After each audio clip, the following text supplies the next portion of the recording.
Hey, what's up, everybody? Welcome back to How to Build a Game Studio. I am Trevor Oz, and today I am joined by our builder of dreams, Kent. Wow, that was like positive. Thank you. Hi guys. I am I am the builder of dreams Yeah, and the crusher of dreams. man, and I was trying to be positive and putting it all in there, and then That's what you get. How dare you're positive around me. you're right. I should never do that. I know I just ruined it forever, but oh well. Hi, I'm gonna Forever build ruined. some dreams. I'm gonna build them right Let's now. build them. Let's build them all. Done. Your dreams are built, Trevor. They're all built. Anyway, we are going to we're going to talk about our favorite games of last year because we didn't get a chance closer to the end of the year to do that. It's Um, okay. I feel like too many are done like early right now. then, yeah, Mhm. yeah. I kind of feel that too. And like actually a couple games on this list are 2019 games that I played in 2020. So um, I have one on there as well that I kind of cheated. I wasn't gonna tell anyone. I didn't want them to judge me. well, they can judge both of us then. So Oh shit, we're judged. um, so we each have 10 games. Did you have any that you left off that you wanted to kind of give an honorable mention to? I do actually. Let's see. Let me look at my list. So a couple honorable mentions are Stellaris, the console edition. That Okay. did not make my list because I believe Stellaris was released, I don't know, 2017, 2018 on PC, but I played the Xbox version, which came out last year. So it was great, really good strategy game, and I had a lot of fun. But it didn't really fit, simply because it kind of didn't come out that year. So Hmm. I took that off. So honorable mention to that. Honorable mention to Slay the Spire, because that was another game that I played and really, really enjoyed, but it came out like early access a couple years back and kind of was in this, is it officially released or is it not? But Yeah. just simply to help me actually pick my 10, I wanted to move it into the honorable mentions. And then the last one I wanted to mention was the Castlevania Anniversary Collection. And obviously, those games all came out a very, very long time ago, but I thought it deserved an honorable mention because I think it was $20 and it Yeah. had, all of the old Castlevania games for Nintendo and Super Nintendo, kind of that era. And it was a fantastic deal. They played really well. Like the emulation was really well done. So I actually had a ton of fun with that, and it was a great price. So I thought it deserved honorable mention as well. Yeah, those are some good picks.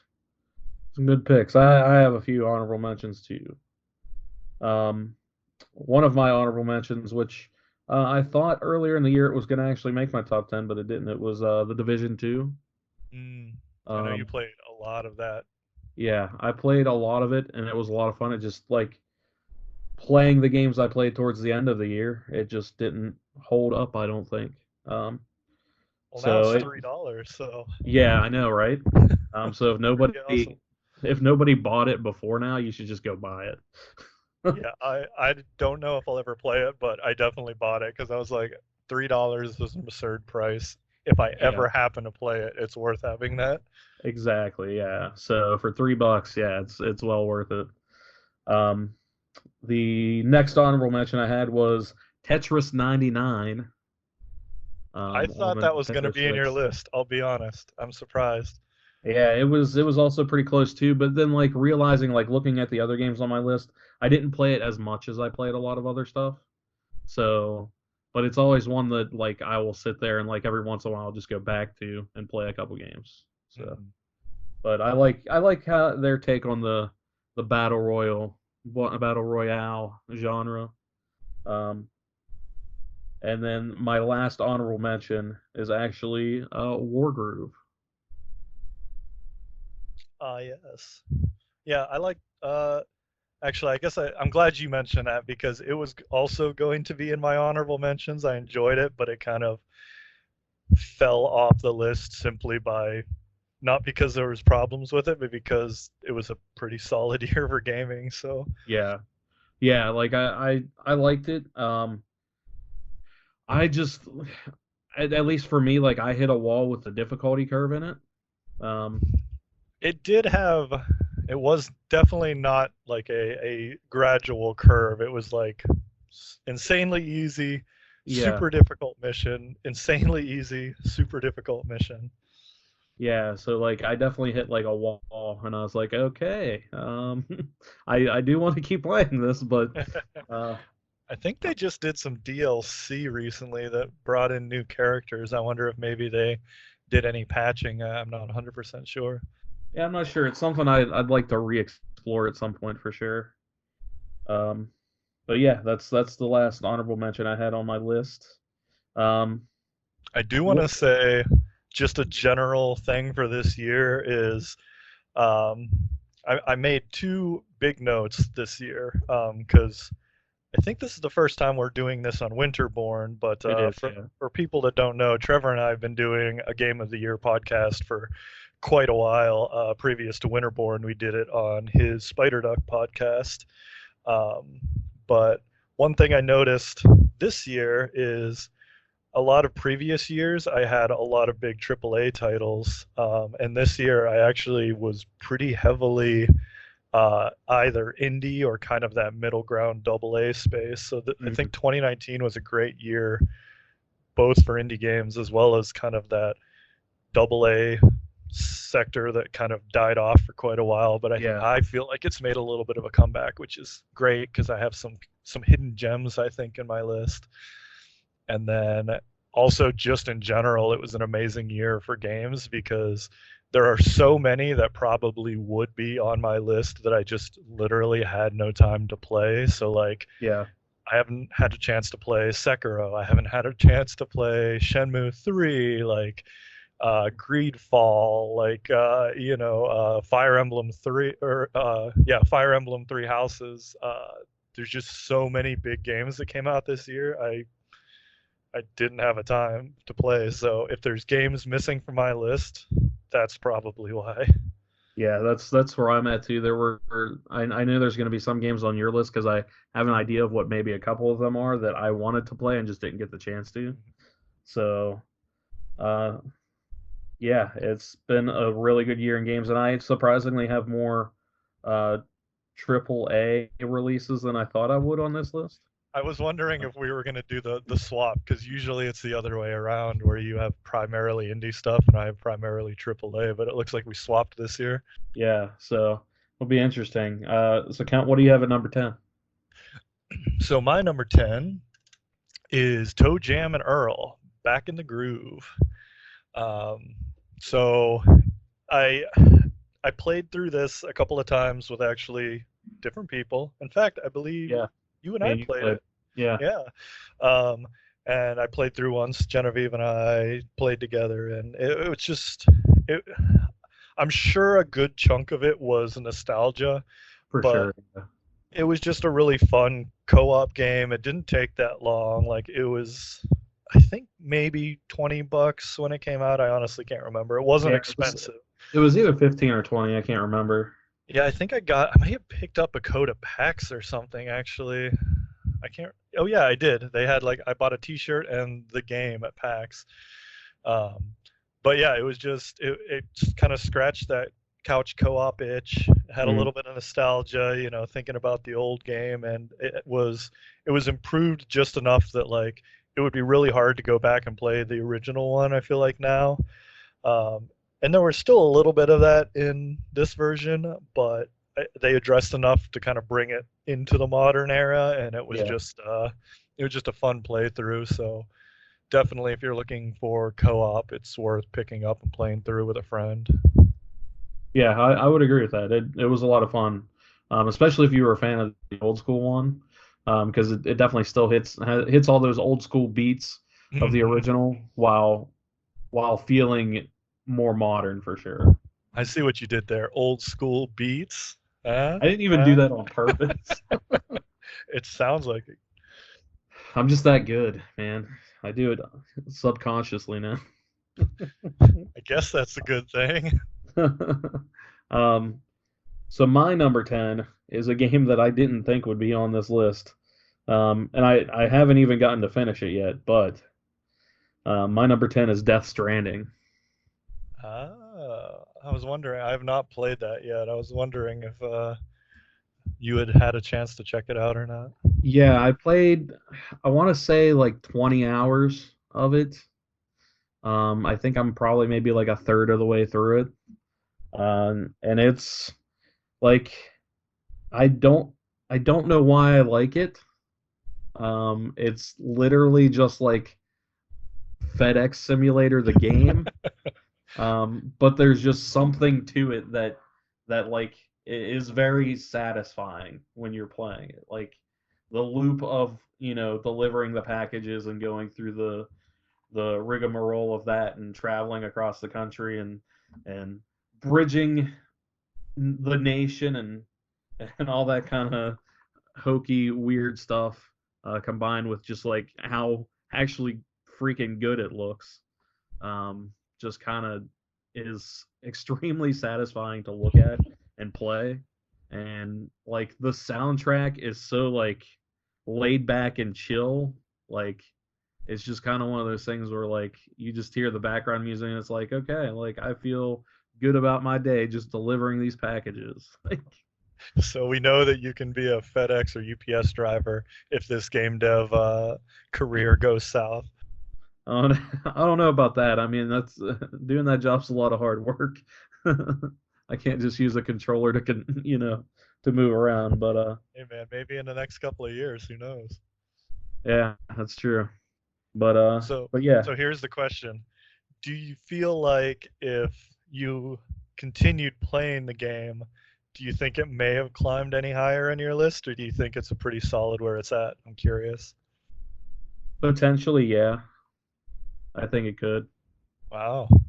So I think it could, because I mean, seeing where else the story's going and stuff like that could definitely, because like I definitely want to. It's just, I borrow a lot of my games from the library, and I only had a week to play it. So, but if it wasn't for that time constraint, and I had more time to play it, it might be higher on this list.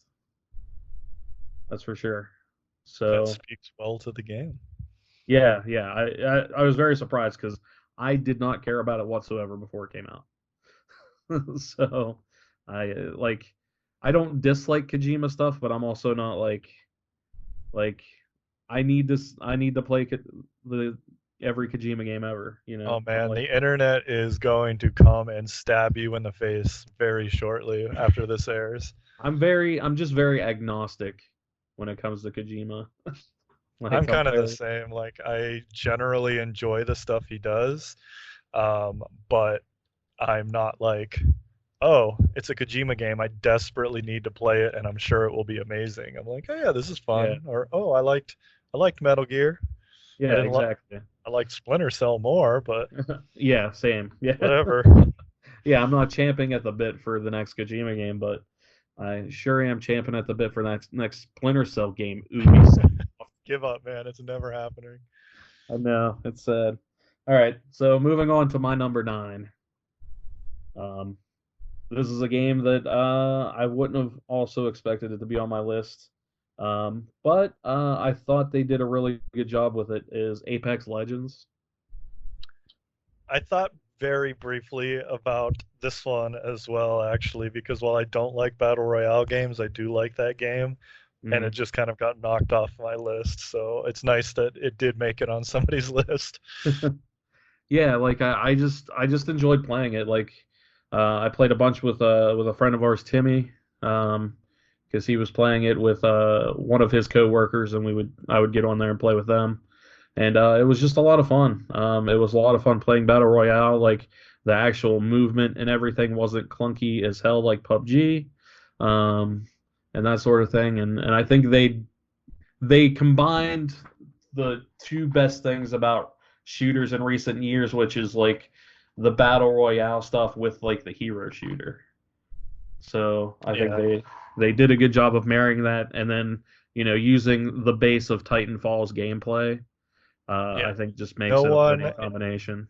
no one in the industry can do like movement and make it feel as good as Respawn. Like Yeah, hands down, it no matter what game they did, it feels good to actively play. So yeah, I 100% agree with that. So, but yeah, I enjoyed it, and it's free, so everybody go play it. that's always a good price. Yeah. So what do you got for number 9? So my number 9, I believe I talked about this quite a while ago on the what I'm currently playing, but it's a game called Fade to Silence.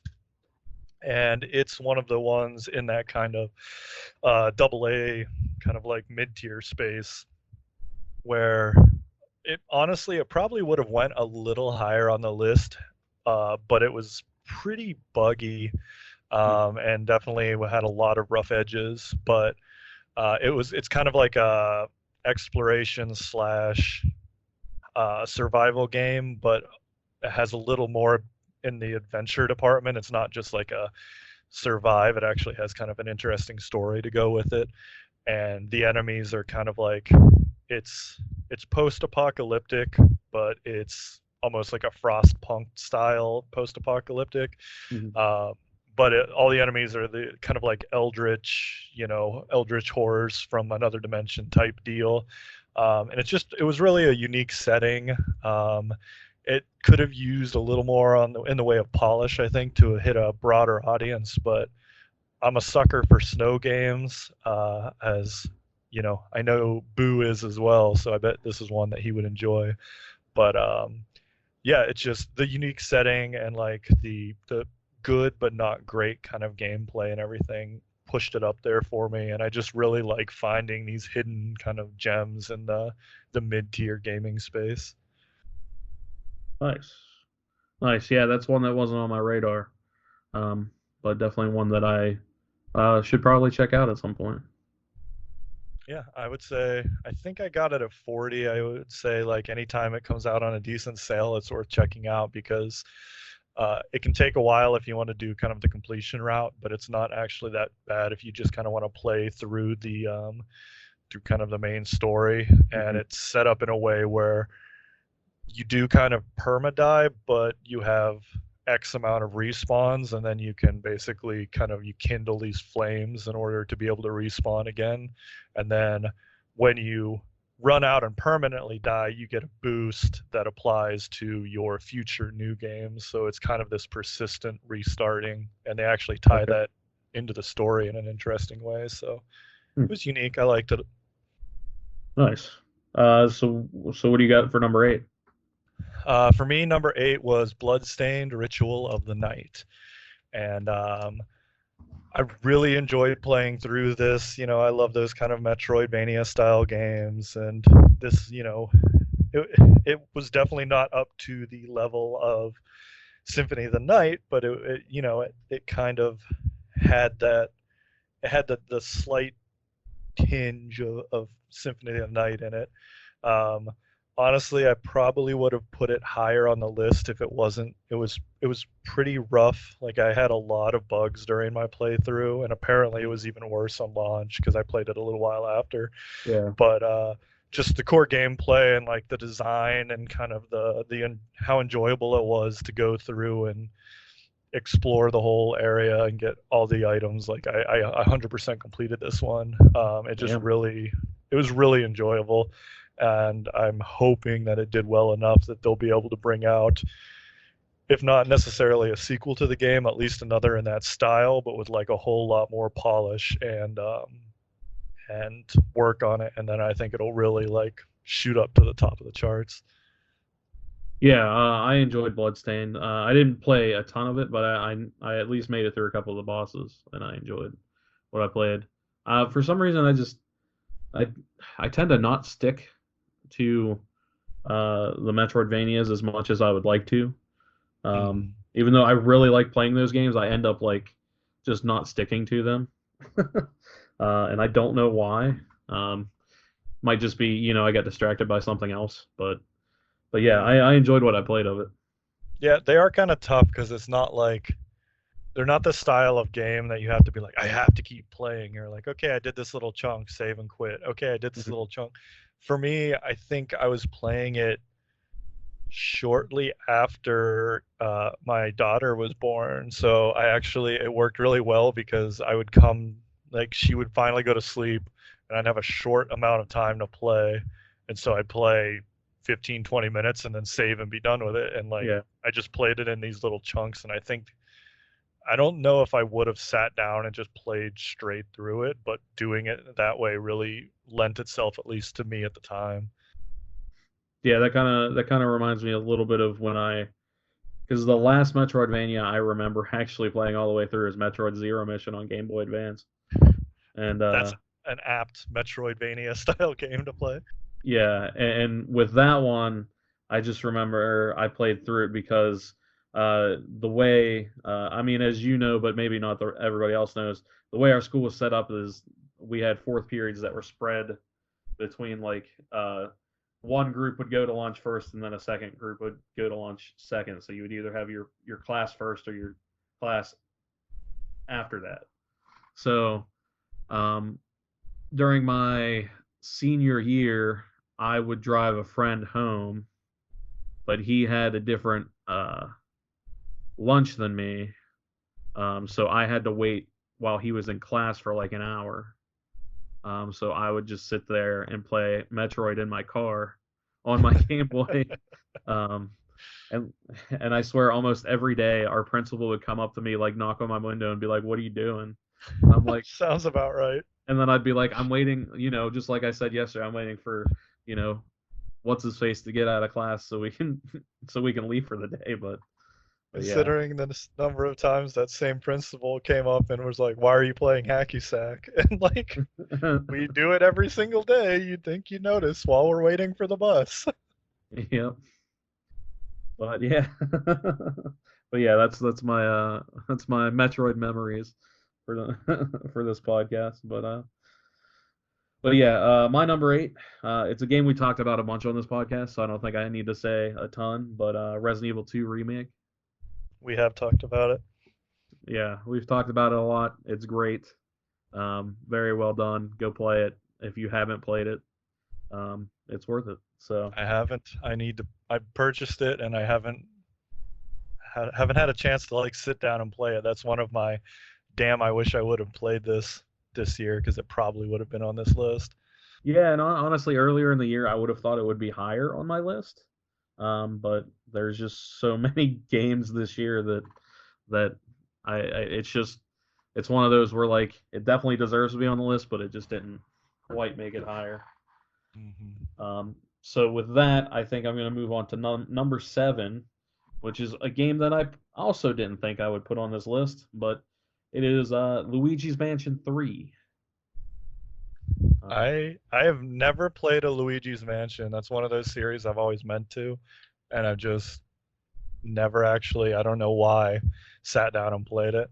yeah, so I hadn't either until this one. Um, so this was my first time actually playing a Luigi's Mansion game, and it's just a lot of fun to play. I mean, it's all just like puzzle solving while being a Ghostbuster essentially. Like minor puzzle solving and it just has a lot of charm. It has, that Nintendo charm of, the Mario characters and getting into, fun situations and just like the art style and everything surrounding it is just really fun to play with. Like the scenarios and stuff they do, like there's uh there's a section where you have to like put yourself into different movies and stuff like that. That's really cool. And just every floor of this mansion is completely different in theme and stuff that it varies it up a lot as you're playing. So yeah, I really enjoyed Luigi's Mansion 3. Good to know. I'll probably check it out at some point. Yeah, it's definitely worth checking out. But what do you got at number 7? For me, I have The Dark Pictures, Man of Medan. And this is a horror game that is done by Supermassive, I think is the name of the studio. Yeah, Who are Supermassive. the team that does, the team that did Until Dawn. and I really enjoy their games, like the kind of that cinematic, it's almost more like a choose your own adventure type deal than it is like a full on active playing game. But they just really nailed kind of the feel of a movie, watching a scary movie. They just like it was the atmosphere is amazing, the story's fun, and they had this really cool mode. I think it's called Movie Night actually, where it's multiplayer, and Yeah. basically at the beginning you choose how many people are playing, and then you split up the characters that are in the game based on that number of people. So like That's awesome. yeah, like Genevieve and I were playing, and we basically split, half and half. And then whenever it's that person becomes a playable character, it just brings up a screen that's like pass the controller to player two. And then so that was really fun playing with her because we kind of got to have that experience of having in the scary movie, but like it was cool because each of the characters acted unique in a unique way. Like she did things that I would not do, and I Yeah. did things she would not do. So it even brought more of that movie experience because it's almost like yelling at the screen, don't go in there.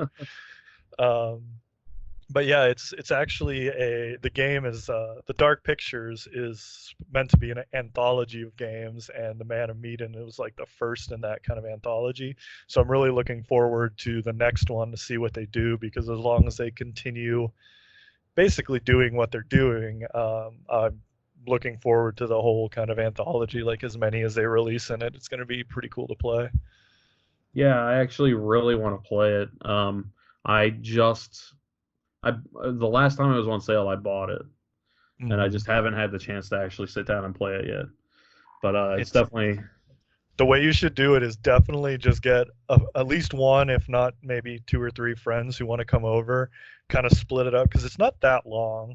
yeah, Uh, but you could do it basically make kind of a night out of it where everyone comes over, pass it around, grab some popcorn or something, and I think it's a really cool experience. yeah, it definitely sounds like it. I think that's what I'm gonna have to do at some point here for sure. Um, so what do you got for number six? My number six, which a lot, I'm sure some people are going to scoff at this, is Crackdown 3. And I know there was a lot of like flack around this game when it come out, but Jack and I played through the campaign co-op, and like it was just stupid, noisy fun. Basically, we both Yeah, played Terry Crews, of course, and just it was fun to boot up and go around and blow stuff up and kind of just rampage through the city together. Um, and yeah, I know one of the things that did hurt it is like I really didn't play any of the kind of multiplayer. yeah, I played the beta and I actually enjoyed it, but then for some reason when it came out, you couldn't party up with your friends. yeah. So That's lame. yeah, it was really strange decision. I'm sure it was like some kind of technical problem, but that really killed it. So like we never played multiplayer because obviously I want to play with my friends. I want to party up with them. Yeah, But yeah, just the campaign co-op. Like I don't know that I really would have played it too much single player, but like the earlier Crackdowns, it's just really fun to kind of campaign and go in and kind of mindlessly blow stuff up and jump around and get super powerful. So had a good time with it. yeah. Actually, Crackdown 3 I played through myself. It's not on my list, but I had fun with it. I mean, if you go into it expecting what it is, like Hmm. I went into it expecting that like this is gonna be like stupid and fun, and that's exactly what it was. And so I think I got what I wanted out of it. Yeah, maybe that. So like, I think I played a little bit of the. Can't remember if it was the first or second co-op, but like, I wasn't a big Crackdown guy, so I didn't have all these expectations going into it. So Hmm. maybe that was the reason I liked it more, and maybe compared to the previous ones, it wasn't as good. I don't know, but like, co-op is a big thing for me, and if it's a good co-op experience, it really shoots it up there. Yeah, I would agree with you. But yeah, it's fun. I mean, if you go in with no expectations, or if you just have Game Pass and just want to play something fun, Oh like I yeah, mean, that it's totally worth it. I think that may have been when I got Game Pass, because I was like, I want to buy this game, and I'm sure they were running a deal at the time because it was like not that long after it came out. I was like, I might as well just buy this and have it for the full time because it's the same price as just buying this one game. Yeah. And now I Yeah. can't even consider not having it. It's so amazing. Yeah. Yeah. Game Pass is, oh my God, dude. And just like Friday, Yakuza 0 will Oh be man, I available. am hyped. Yeah, I am hyped to play through. I mean, I didn't finish it on PlayStation, but I will finish it on Xbox. So Yeah, I'm very excited because as you know, I've kind of been putting off and putting off and putting off yeah, because I knew at some point it was going to come to Xbox, or also I was waiting for basically like the collection, which I think they just did on PS4. they just finished. Yeah. So I was waiting for one or the other to basically jump on, and because I wanted to kind of play the whole experience, Mhm. and now I have two options to do it. Right. um, so number 6 on my list is a game I played on Game Pass, actually. Void Bastards. I enjoyed this. You that was a good pick. Yeah, I really liked it. Like I I don't always get into the roguelike games. Um, but this was one of those where like it just had like the art style fit, the tone of it was just a lot of fun and quirky, and it was just fun to play. It was just fun to clear out these ships of just varying aliens, weird and otherwise, and it hooked me. Like I just kept wanting to keep playing no matter how many times I died, and just like the quirky differences between each criminal that gets pulled out of the records department, um, just hooked me. Like I loved playing it, and I don't know if enough people gave it the time of day, but I loved the hell out of it. Yeah, that was one that I played a fair amount as well. I think it just got kind of pushed out by the other games that I enjoyed more. But I'm with you there. Like the art style, like the comic book kind of art that they did was Hmm. what really hooked me at first. And then kind of that tongue-in-cheek humor that they had, like you said, with the characters, with like the weapons, just it was a fun game. And I actually met, I think he was the audio director or uh, basically in charge of the music at the very least at Right. PAX, kind of the first time I saw it. And the team seemed really cool. And yeah, just everything about it was fun. And I think you're right where not as many people have heard of it that should have for what kind of a fun and kind of stylistic game it is. So hopefully people continue checking it out because I think it's still on Game Pass and Yeah, it is. Yeah. it's a great example of what to use that for of like this kind of like find this new game. Yeah, definitely 100%. And And I I, swear we're not sponsored by Game Pass as much as we talk about it. right? It's just a great deal. I mean, it's hard not to like, especially like in our position where we can't spend all the money we want on games. We have to have some reason, like something that keeps feeding games to us, and Game Pass is perfect for that. So Yeah, it's done kind of like I buy the games I know I want. Like there's always, I don't know, probably 10 or a dozen big games a year. I'm like, yep, buying that. But yeah, for me, it's really worked well as like, oh, I probably wouldn't have bought this, or I only would have bought this if this was on a big sale. And I've like checked it out via Game Pass and be like, oh, yeah, I like this. Now I'm going to buy it. So it kind of did what Blockbuster used to do for me. yeah, yeah. Because when Blockbuster had their Game Pass, like I just remember going in there and just switching games out all the time. Mhm. So. And with this, we don't even have to leave our homes. It's Lazy for the win. yep, it's amazing. Um, so number 5 uh, is also very space themed. For me, it is The Outer Worlds. Such a good game. Yeah, I really like The Outer Worlds, and I mean, honestly, it was tough. Like my top five was tough to place. I was All gonna of these say, games. I'm curious to know what's so much higher.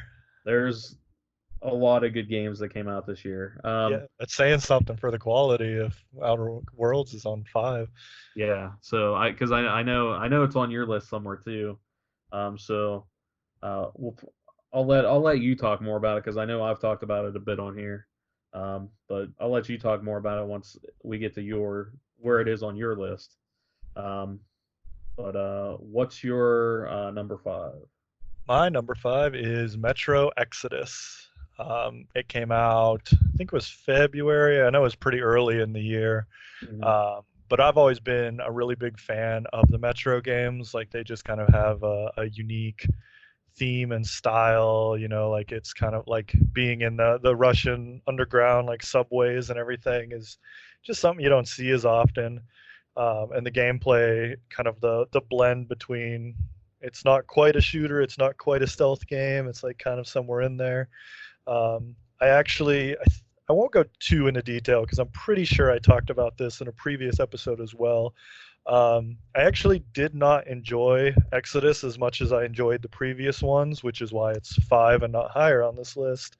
Um, because they changed it up a little bit and went not quite open world, but a lot more open world in this. Like you left the subways and you left the metro and you went out into the world exploring, and it was cool. It was nice to see that advancement of the series, but honestly, part of what made the series so unique and memorable is kind of the feeling of being down in those cramped metro tunnels. Who knows what's coming? It's hard to see. Like you gotta charge your flashlight up when at the same Mhm. time while you're doing that you might be attacked. And I think it lost a little bit of that, but overall it was still really good. And like I really enjoy kind of the continuation, sticking with Artyom, the main character, from the beginning, all the way through these 3 games. Yeah, that's one of those games that I played and I enjoyed what little I played of it. I just wasn't good at it. So Hmm. because it's very if you've never really played a Metro game before, which was my case, you go into it kind of like expecting like every other shooter, where you're not thinking about your resources and you're just kind of, going through it like a shooter. Um, Yeah, that would make it very difficult.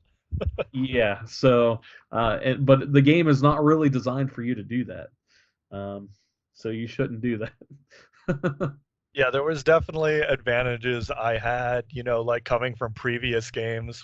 When you go out there, like, I knew to scan the sky for demons. I knew to, avoid certain things, and like I knew what guns I should be using at any given time to make sure I conserve ammo for these other guns.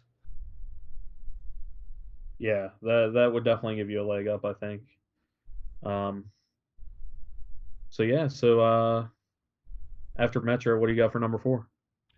My number 4 is Fell Seal Arbiter's Mark, which I think we've probably talked about before, but it's right up my alley. It's a tactical RPG.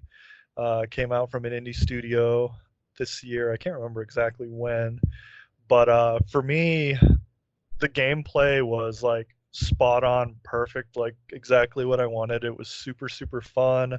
Just really nailed kind of the tactical RPG feel that I'm going for. It was a little nostalgic in the fact that it kind of definitely had a lot of homage to Final Fantasy Tactics. And the only thing for me that really kind of fell short, like the story and the characters, just they didn't really grab me. Like I didn't really have a lot of kind of personal investment in any what happened to the characters or kind of like completing the story, or it definitely would have been higher on this list. But gameplay wise, it was like top notch for me. Yeah, it's definitely a game that I want to play. I just haven't had the chance to actually pick it up. I was hoping I was holding out hope that maybe it'd come to Game Pass or something. I don't know. You never know. I'm But sure it'll be on a sale or something at some point too. yeah, that's kind of what I'm waiting for is because because I'm more of a console gamer than a PC gamer, so I'd much rather sit and play it on my Xbox than I would on a PC. And it's been on sale a few times on PC, but hasn't quite hit that sale on Xbox yet. So Yeah, I think you're right. I backed this when it was on Kickstarter, and so I don't remember what the actual like. I got it cheaper than the final price because I think it yeah, was I think when cheap it for a while. yeah, I think when it was in early access, maybe it was $20, and then it went to 30. I want to say Sounds about afterwards. right. I think that's how it went. But Yeah, I it's think definitely what one I of did those. is I like bought it, or sorry, I didn't buy it. I backed it, got the Mhm. code, but then I waited all the way until it was like done, Yeah, yeah, and then basically I just played it at that point. So it worked well for me. yeah. It's definitely one that I will play at some point in the next probably year, I would say. So sometime Definitely this worth year, it. I'll probably check it out. Yeah. Um, so for me, number four, um, I picked one. This is my cheater game that I played. Oh, I your played it this cheater year. game got to number 4. Yeah. It is Control. Con Okay, yeah. actually, that's fine. Yeah. So Control was really good. I mean, I've always loved Remedy. Remedy is probably one of my favorite developers. So, um, as long as their game is good, like I'm pretty, I'm pretty much gonna probably have it on a list somewhere. I mean, I was a huge fan of Alan Wake, and this kind of almost gives those vibes. Like Control almost makes me feel like it's, Alan Wake meets PsyOps in a sense, like and that's kind of like the feeling that you get from it, and it's almost or even just like a modernized take on psyops, and it's just super engaging. Like the graphics are done well.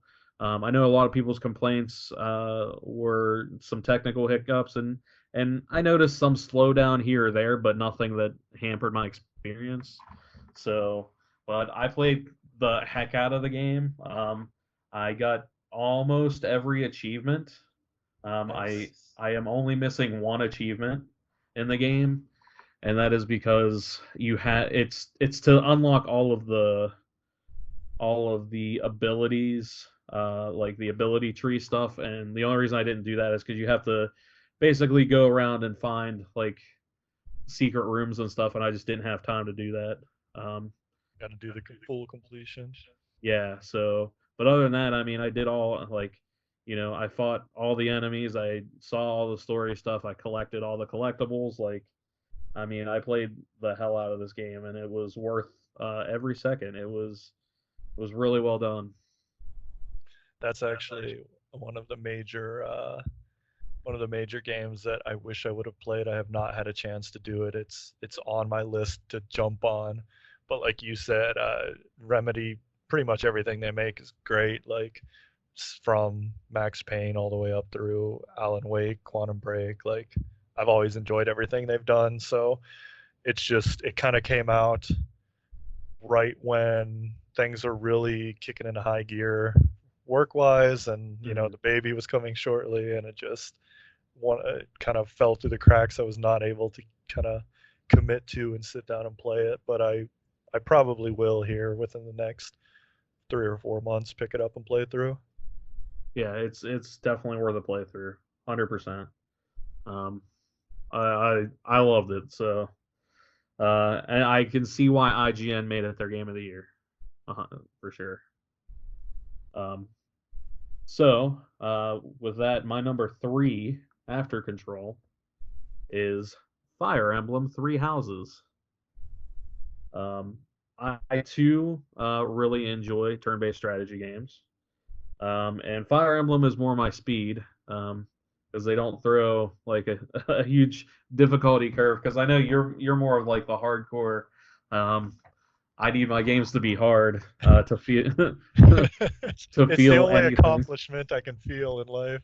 Yeah. I like doing the restart after 40 hours when I make one small mistake. I'm like, oh, entire game's fucked. Restart. Yep. Yeah. Yeah. Whereas Because like I'm a masochist apparently. you are. But no, I mean Fire Emblem. It's just incredibly engaging. The story sucks you in. All the characters are great. It's like it's super hard to pick between the characters that you want to actually use in the game because they all have great. There's a ton of personality in them. The game is massive. It definitely encourages you to play through multiple times because you can play through as each of the different houses and have different, and each house has a different story at a certain point. And I think they're even adding a fourth house with DLC, which is crazy because that's a lot of game because it's long and there's a ton to it. I mean, honestly, I didn't even finish it, but I really enjoyed playing it, and it's one of those that I will definitely go back to this year and finish because it's one of the few games in the past year that I've actually purchased.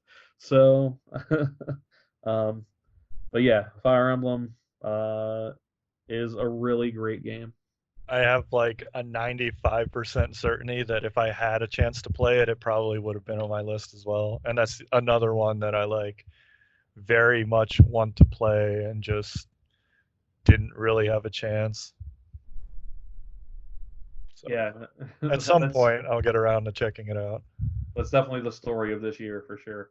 Oh yeah, there were a lot of releases this year, and not a lot of time between, starting the studio, working with all of you guys, having a baby, buying a house, like. Yeah, yeah, you had a really busy year.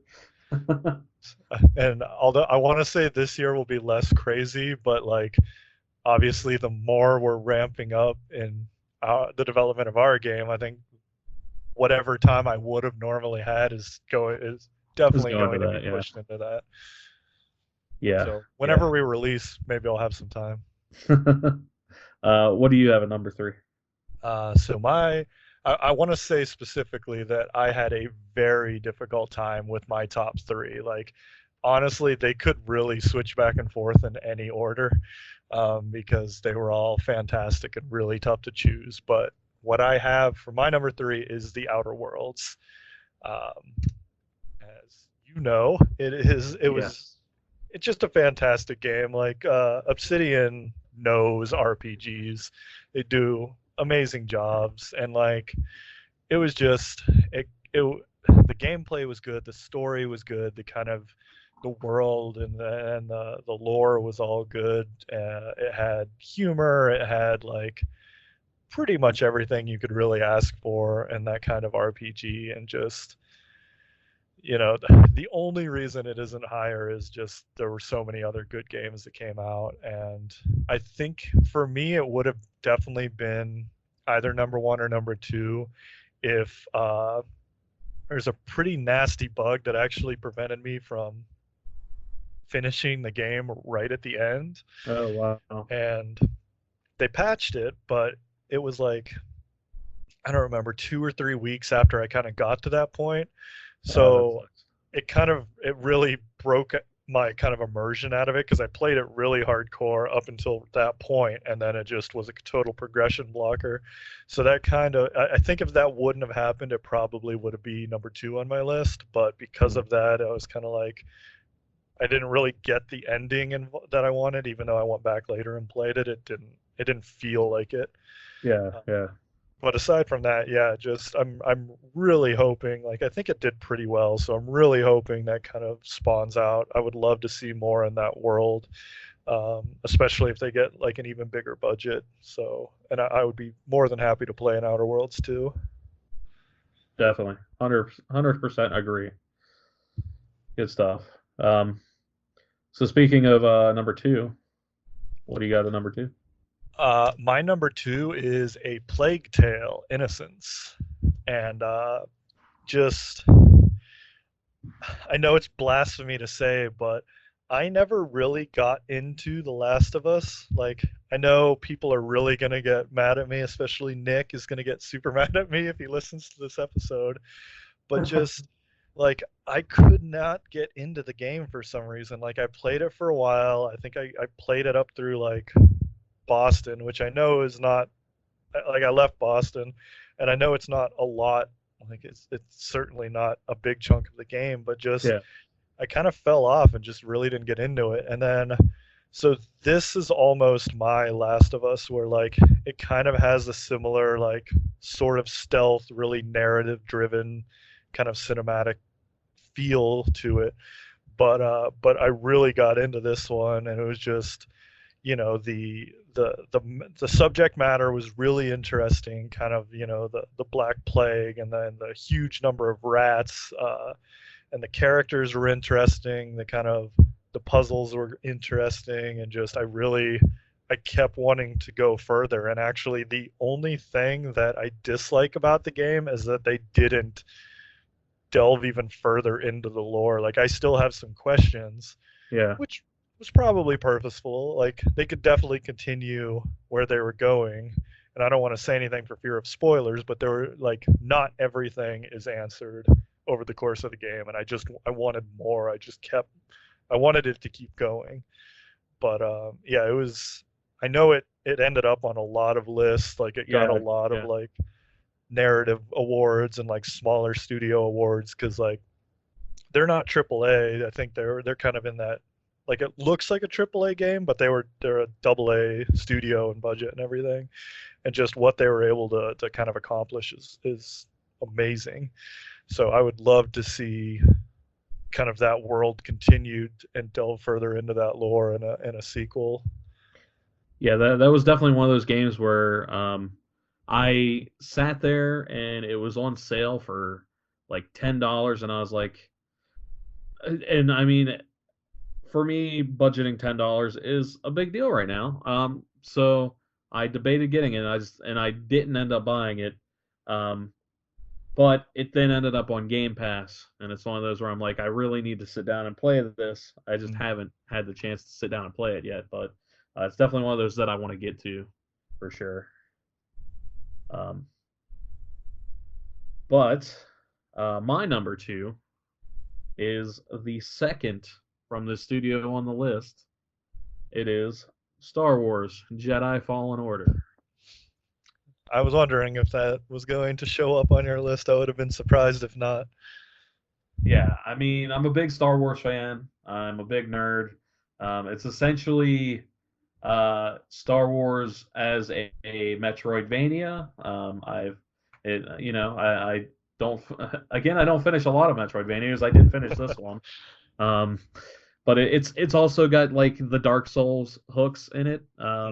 And I I will fully admit on the last couple boss battles I did turn down the difficulty Oh man, because it just got too hard, man. Like where it is just that stupid quote about not only cheating yourself, or not only cheating the game, but cheating yeah, yourself because you accomplished nothing? right? I'm gonna read that off to you. Well, that's the thing, man. Is like the story was so good, I wanted to know. Like I was more interested in the story than I was in like having like this battle where because for me like games like Dark Souls and stuff, I don't have the dexterous timing like part quite there. Like my Yeah, timing we're old, isn't. man. Yeah, like my timing's just not quite there. It's the same reason I can't play Fortnite because I can't build anything. So it's I just don't have that perfect timing that you need to be able to play it at like a difficult level. But it's awesome. And then like towards the end, there's a moment, and I'm not gonna spoil it, but there is a moment where you're just like, oh shit, and it and it's like you both expect it but don't expect it at the same time, and it's really great. So, I um, appreciate you not spoiling it, because that is another one that I want to play at some point.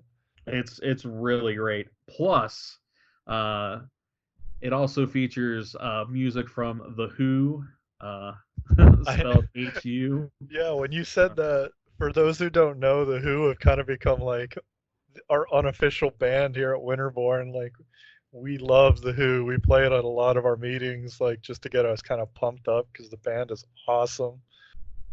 Yeah, it's a lot of fun to listen to. Actually, I've started on because I have a I have a 45-minute drive to my D&D game on Sundays, and like The Who is definitely on my playlist that I listen to while driving to D&D. Oh So yeah, yeah, they're pretty awesome. I'm digging their music. Definitely have them on heavy rotation in my Spotify ever since we found out about them a while ago. And I will say, we found out about them before they were cool. So, you know, it's true. a little This bit of a was like hipster October, thing. guys. Hmm. So right before they became cool. Yeah, right before everybody knew who they were. Yeah, because I think they just kind of randomly popped up like as an autoplay on YouTube after something else we were watching, and then we were like, dude, this is sweet. Yeah, yeah, it's crazy. It's crazy how that happened. But yeah, Star Wars Jedi Fallen Order, go play it. It's great. And then I will transition to my number one game of the Oh year, man, I which I'm trying to think. Let me think. What okay, is your number one? I actually don't know. you will once I say it. Probably. You'll um, it is Gears 5. Oh, of course it is. I should have Yeah, known that. It just like spaced out on me. yeah. Gears 5. I mean, I spent so much time playing Gears 5 that like I haven't even finished the campaign. Um, which is ridiculous for the amount of time that I spent playing that game. Yeah. Um, but I really like the campaign parts that I've played, and I like the story, and I just need to sit down and finish the campaign. But every time I play it, I just end up playing a whole bunch of multiplayer, whether it be Horde or versus. I mean, when it comes to multiplayer, like I'm not very good at a lot of multiplayer games, but I'm actually pretty decent at Gears. So I think that helped fuel my addiction to it.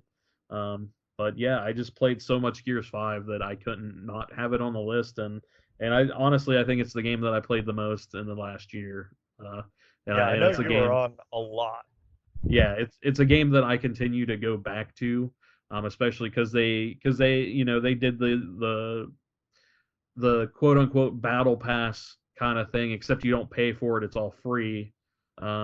It's just done by doing certain things in the game. Kill this many enemies or kill this many type of enemies, get kills with this weapon, that sort of thing.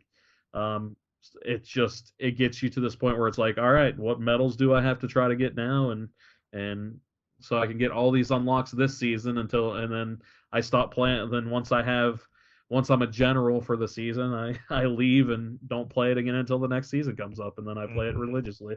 So it's one of those things that keeps you coming back at least every couple months to see what was added and all the new stuff, and I think they're doing a good job of fixing problems.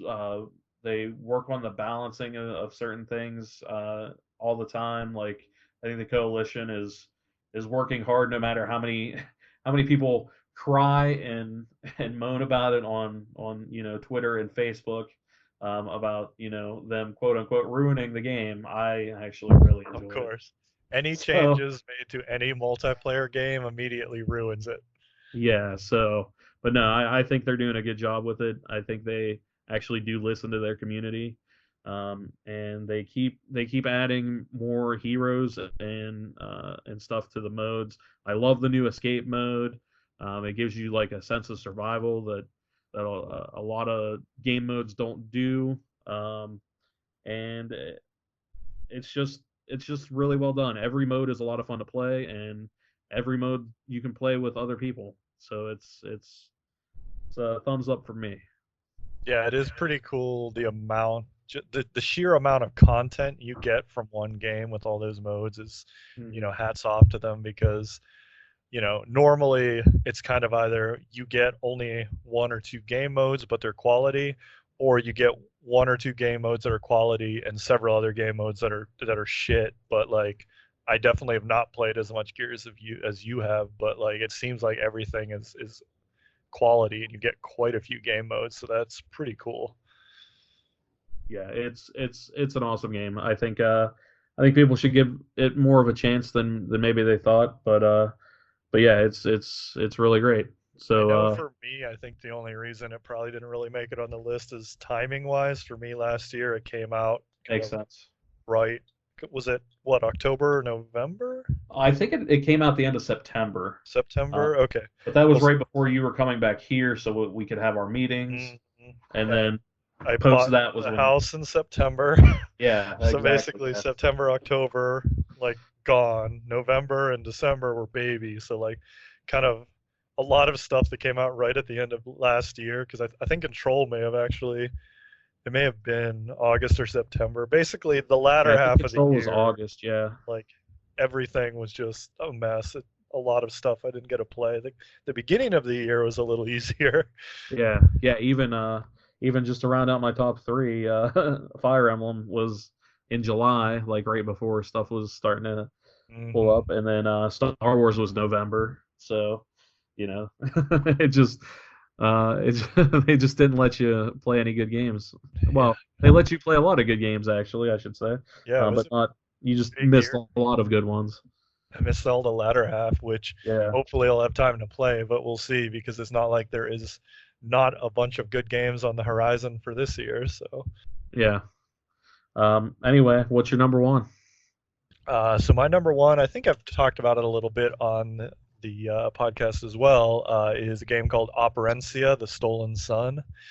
And this kind of came as a surprise kind of sleeper hit for me, but it's a first person kind of dungeon crawler RPG, and it nailed every aspect of what I wanted out of a dungeon crawler. Like so every probably like 5 years or so, I get a really big kind of craving to play one of these just first person dungeon crawler games, and this came out at the right time. It was solid. The gameplay was fun. The world was really unique, at least to me, because I think it's Central European mythology. Like I think the Hmm. studio's in Hungary, I want to say, and just I personally have little to no experience with any of that, so like it was really interesting to see this kind of mythology that I really had no exposure to previously, or maybe a tiny bit of exposure to previously. So it was really fun to explore that world and learn about all these new things. One thing they did extremely well was the relation between all of the characters. Like the way they interacted with each other it really it was very compelling to me, because it was kind of like the way they would joke around, yet like be there to help as needed, like, but still give each other a lot of shit. Like that's how I feel, our friend group interacts, Yeah, like there's 100, like for people who don't know, like we are just constantly just giving each other shit. Like we're always talking, insulting each other, but like on the flip side, if anything actually happens, of course we're going to be there for each other. So like that just really spoke well to me. Like all of the characters felt alive. The voice acting was good. Just everything about the game was really, really well done, and kind of it meshed well together. And yeah, just anything you could want out of a dungeon crawler, I think it really nailed. They had good puzzles in it, even, which normally you'll normally either there's really easy puzzles or there's really, really hard puzzles. And the really easy puzzles are anything you need to progress in the story, and the really hard puzzles are the optional ones. And like that's always in game design. But they had a mixture. Even some of the ones to progress were difficult, but like not so difficult that you weren't going to get it. So yeah, it's just everything they did was amazing, and I really hope that I don't think it had a huge following, but I'm really hoping that we see more kind of either a continuation in that world, or at the very least, kind of seeing Zen Studios do more exploratory games, where like this was definitely not their kind of normal game, because I think they do yeah. the There's the pinball pinball. FX. Yeah, Yeah. yeah. So it was really cool to see this different thing they did that I thought turned out it was amazing, and I'd love to see them have more chances to be able to do stuff like that. Hmm. And in fact, I think I even tweeted at one point about I was sad that Operencia did not get more love when it came to kind of, discussing game of the years at the end of last year, and they talked back to me. They're pretty cool. Seemed like a pretty cool team over there. So Yeah, I played it a bit. I enjoyed what I played. I thought it was pretty good. I don't know why I didn't stick with it, but probably just because there's too many good games out. oh Um, yeah, but yeah, I did enjoy what I played of it. Um, so yeah, there we go. Operencia.